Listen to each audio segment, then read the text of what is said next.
Breaking news. La Guinée refuse les sanctions contre le Mali.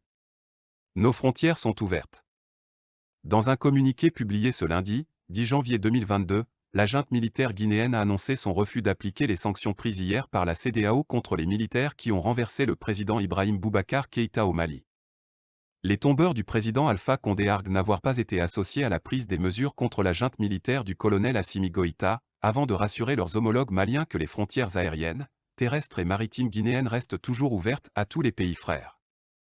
Une décision du colonel Mamadi Doumbouya et compagnie qui pourrait être considérée comme un affront contre les chefs d'État de la sous-région par les dirigeants militaires guinéens, qui n'ont encore rien dit sur le temps qu'ils comptent rester au pouvoir, ni le contenu précis de la transition. Écoutons la lecture du communiqué.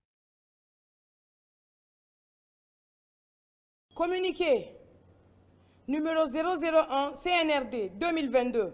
Le Comité national du Rassemblement pour le développement rappelle que le communiqué de la conférence de la CEDEAO en date du 8 septembre 2021 a consacré la suspension de la République de Guinée de toutes les instances de l'institution sous-régionale. Le CNRD tient à informer l'opinion nationale et internationale que la République de Guinée n'a, par conséquent, en aucune façon été associée à la décision du 4e sommet extraordinaire des chefs d'État de la CEDEAO, en date du 9 janvier 2022, relative aux sanctions prises contre la République sœur du Mali.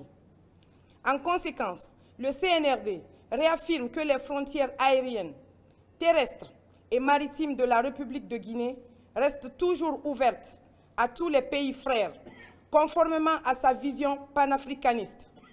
La République de Guinée réitère sa volonté de respecter et d'appliquer les conventions, accords et traités bi- et multilatéraux auxquels elle est partie.